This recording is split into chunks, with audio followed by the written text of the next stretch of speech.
Bwana Yesu apewe sifa, mwana wa Mungu. Popote unaponifuatilia sasa, nichukue nafasi hii kukukaribisha ibada ya Alhamisi. Tutakuwa na ibada nzuri sana. Kazi yako ni moja tu, njoo ukiwa umeandika yale ambayo yanayo kusumbua, tunayapeleka mbele za Bwana. Na wakati tunayapeleka mbele za Bwana, yapo mambo ambayo yataondoka na mengine yataingizwa.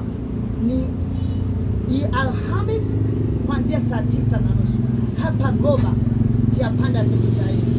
Lakini pia Jumapili usipange kukosa, tutakuwa na ibada njema sana ibada ya kuteketeza, lakini pia itakuwa ni ibada ya kupita kwenye kisima, kurudisha nyayo zetu zilizopelekwa kushtakiwa kwa waganga wa kienyeji.